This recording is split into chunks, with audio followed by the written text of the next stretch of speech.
저는 소카에서 근무하고 있는 김경목이라고 합니다. 저는 현재 소카 서울 사무실에서 근무하면서 경기사업팀 팀장으로 경기 지역 그리고 강원 지역까지 담당해서 사업 운영을 하고 있습니다. 저는 경기사업팀 팀장으로 계시고 서울 사무실에 계시잖아요. 네. 근데 아마 제주분으로 알고 있는데 어떻게 소카하고 함께 하게 되셨는지 간단하게 좀 이야기해 주시면. 소카가 서비스를 시작한 게 2012년 3월부터 서비스를 시작하게 됐어요. 근데 제 선배가 이 소카 창립 멤버인데 선배가 연락이 와서 한번 소카에서 알바로 일을 해보지 않겠느냐 해서 저도 마침 그때 대학 4학년으로 재학 중이었는데 취업 준비하고 있었거든요. 근데 4학년 되면 시간은 좀 많은 시간 공부만 할 수는 없으니까 저도 뭐 알바를 해보자 해서 12년 3월부터 알바를 시작한 게 지금 소카에서 계속 일할 수 있는 발판이 됐죠. 네. 서울까지 계신 거잖아요. 네. 소카가 어쨌든 제주에서 시작되었는데 그 서울 지역까지 특별하게 지역을 다르게 해서 오게 된 계기가 있나요? 사실 저희가 12년 3월에 제주에서 서비스를 시작하면서 여러 가지 테스트를 할 수 있었는데 마침 이제 서울시 나눔카 사업자 공고가 나와서 저희도 이제 사업자 공고에 지원을 하게 됐고요. 그렇게 해서 13년에 서울에 올라와서 그때부터 본격적으로 서비스를 확대하게 됐습니다. 도 있고 재밌다고 생각했던 게 대부분의 제주에 들어오는 사업체들 같은 경우에는 전국적으로 성공 모델이 되거나 서울에서 시작되었던 게 어느 정도 기간이 있다가 제주로도 들어오거나 이런 방식이 많잖아요. 소카는 제주에서 먼저 시작이 된 몇 안 되는 스타트업이었던 걸로 알고 있는데 특별히 제주여서 가능했던 이유라거나 아니면 제주여서 조금 이런 점이 유리했다거나 이런 점이 있을까요? 저희 창업자인 김지만 전 대표가 제주에서 근무를 하고 계셨는데요. 제주에서 근무를 하는데 본인이 가정에는 차가 한 대밖에 없는데 한 대밖에 없는 차를 가지고 본인도 사용을 하셔야 되고 와이프분도 사용을 하셔야 돼서 불편함을 좀 겪었어요. 근데 주변을 돌아보니까 똑같이 그런 불편함을 겪고 있는 사람들이 많더라고요. 그래서 그런 문제를 어떻게 하면 해결할 수 있을까를 쭉 고민을 해봤고 실제 제주도 같은 경우에는 인구수 대비 차량 보유율이 전국에서 제일 많거든요. 제일 차가 많음에도 불구하고 그런 문제를 겪고 있는 사람들이 많다는 점에 대해서 김주만 전 대표께서 그 부분을 좀 체크를 하셨고 그럼 여기서부터 테스트를 해보고 서비스를 시작해보는 게 더 좋겠다 라는 판단이 드셔서 제주에서 시작한 게 지금까지 오게 됐습니다. 지금도 사실은 제주에서 교통 문제라거나 아니면 뭐 대중교통이 불편하다거나 뭐 주차난이 있다거나 아니면은 뭐 여러 가지 교통 문제들이 있는데 소카가 봤을 때는 소카를 활용한 이런 어떤 카쉐어링 자체가 이런 대중교통이라거나 교통 문제에 대한 좀 해결 방법이 될 수 있다고 생각하고 계십니다. 해외 통계 자료에 보면 도로 위에 카셔링 차량 한 대를 통해서 도로 위 차 12.5대를 감소할 수 있다는 통계 자료가 있어요.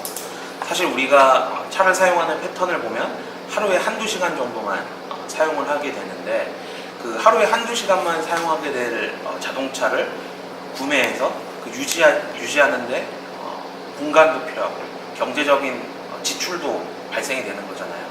근데 그런 부분들이 카쉐어링을 통해서 정말 필요한 시간에 차량을 적절하게 사용하면 도로 위에 있는 차량 당연히 줄어들 수 있을 거다라고 생각하고 차량이 줄어들면 자연스럽게 주차난 문제도 해결될 수 있지 않을까라는 생각을 하고 있습니다. 네. 이 입장에서 제주와 서울의 지역적인 차이로 인해서 어떤 문화적인 차이까지 좀 느꼈던 경험이나 에피소드 같은 거 있으시면 들려주실 수 있을까요? 제가 13년에 우리 서울 진출하는 거 맞춰서 잠깐 3개월 동안 서울 생활을 하러 올라왔었던 적이 있었어요. 제가 그때 이대역 살 때였거든요. 이대에서 합정으로 가는. 근데 이대에서 합정으로 갈 때 이화여대 그리고 연대 그리고 홍대 이렇게 거쳐서 합정역까지 가게 되어 있어요. 근데 2분 뒤에 지하철이 또 올 건데 사람들이 지금 오는 지하철 타려고 저 빼고 다 뛰어가더라고요. 사실 제주에서는 한번 뭐 버스가 지나가면 10분, 20분 뒤에 오니까 뛰어갈 수는 있다라고 생각이 드는데 서울에 왔는데 다들 2분 뒤에 올 지하철인데도 다들 뛰어다니더라고요.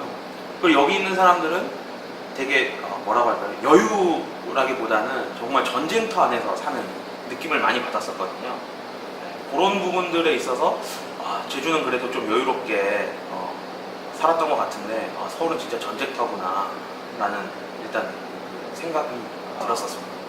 지금 제주가 아까 얘기했던 대중교통 문제나 이런 문제도 있고 네. 환경을 뭐 개발하는, 보존하는 이런 문제도 있고 네. 되게 다양한 지역적인 이슈들도 있는데 네. 혹시 서울에 계시면서 제주를 바라볼 때 조금 드는 생각이라거나 네. 뭐 이런 건 좀 아쉽더라 그래서 네. 좀 이런 거는 되게 서울에 있어도 제주 뭐 가고 싶더라 네. 조금 드는 생각도 있으시면 네. 저는 일단 서울에 와서 제일 좋았었던 건 제주에서 느껴보지 못한 시장을 체험해봤었던 게 되게 좋았어요. 정말 치열하게 사는 사람이 뭐 제주도 있지만 여기 엄청 많구나 라는 생각. 그리고 저도 대학 생활하면서 처음엔 대기업에 취업하고 싶었는데 막상 쏙해서 일하다 보니까 그런 대기업 담당자들하고 미팅도 진행을 하면서 제 시야가 많이 넓어지는 걸 느낄 수 있었거든요. 근데 제가 제주에만 있었을 때 몰랐던 점들을 서울에 와서 느끼면서 좋긴 했는데 그런 부분들을 제주에 있는 청년들이 보다 많이 느낄 수 있는 방법이 있었으면 좋겠고요. 지역 간에 연계돼서 할 수 있는 모임이라든지 네트워크가 보다 활성화되면 단순히 우리가 제주라는 섬 안에 갇혀 있다라는 생각을 하기보다는 제주에서부터 시작하는 시발점이라고도 생각할 수 있지 않을까라는 생각을 좀 많이 하고 있습니다. 제주에서 대학도 안 나오는 경우도 많죠. 대학도 아예 가서 다니거나 대학은 제주에서 나왔는데 직장을 가지러 서울로 취직하러 이주하는 경우도 굉장히 많잖아요. 네. 그리고 동문처럼 체류하면서 왔다 갔다 하는 경우도 많고 네. 어떤 이유가 가장 클 것이라고 생각이 드세요? 저도 사실 대학을 다닐 때 저도 제주대학교를 졸업을 했는데 대학 다닐 때까지만 하더라도 제가 졸업 후 취업을 하게 된다면 대기업에 취업하고 싶은 마음이 있었어요. 근데 우리 주변을 돌아보면 대기업에 취업을 하고 싶거나 아니면 은행권에 가고 싶거나 공무원을 준비하거나 하는 부류로 대부분 나뉘게 되잖아요. 근데 그 와중에 대기업에 취업하고 싶은 분들이 서울을 많이 오게 되는 것 같아요. 직장적 이슈가 많이 있을 것 같은데요.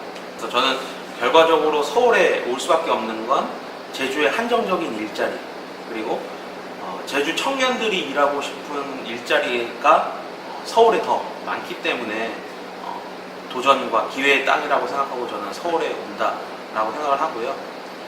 그런 생각이 실제 행동으로 이어지고 있다라고 저는 생각합니다.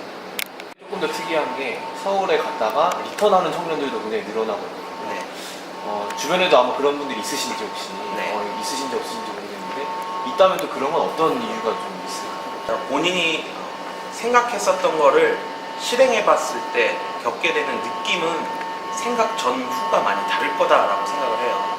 아마 서울에 왔을 때 기회와 도전이라고 생각하고 올라왔을 수도 있는데 그게 본인한테 잘 맞는 사람이 있을 수도 있는 거고 잘 맞지 않는 사람이 있을 수도 있는 거잖아요. 그래서 본인이 직접 느껴보고 어느 게 더 맞는지를 이제는 보다 자유롭게 선택하는 시대가 되지 않았느냐. 그래서 서울에 와서 도전을 하다가도 오히려 나는 제주가 더 잘 맞는구나. 그래서 제주에 다시 돌아가는 사람들도 있을 것 같고요. 아니면 서울이 더 본인한테 잘 맞는구나. 그래서 서울에서 더 행복하게 사는 사람들도 있는 것 같아요. 하고 계신 입장에서 생각하시는 제주다움이란 어떤 거라고 좀 생각하세요? 제주도에. 서울에 와서 느껴보는 제주다움은 아무래도 조금 더 여유로운 삶이지 않느냐. 왜 지금 제주의 관광객도 계속 늘고 있잖아요. 그게 타지 사람들이 보다 여유를 찾기 위해서 제주를 좀 많이 찾는다고 생각하거든요. 아까 말씀드렸었던 2분 뒤에 오는 지하철에도 뛰어다니고 그리고 차가 막힐 걸 뻔히 알면서도 나가는 이 각박한 도시생활 속에서 오히려 제주는 그래도 보다 여유롭게 살아가고 있는 지역이지 않느냐. 그게 약간 제가 생각했을 때는 제주다움이지 않을까라고 저는 생각합니다. 네. 제주는 지금 선주민, 이주민, 관광객, 체류민 다양한 계층과 세대가 막 버무러지고 있는 현 상황인데 제주의 특징이었던 공동체 의식이 저에 비해서 많이 약화되고 있다는 지적이 있습니다. 공동체 의식을 회복하고 활성화하기 위해서는 좀 어떤 노력들이 필요하고 어떤 방식이어야 된다고 생각해요? 실제 제가 제주 소카에서 근무를 했을 때 저희 구성원들 중에 대부분이 이제 타지에서 제주로 왔었던 구성원들이 되게 많았어요. 근데 타지에서 여기 왔을 때 함께 어울리고 싶은데 어울릴 수 있는 방법을 찾기 어려워하는 사례들이 좀 있었거든요.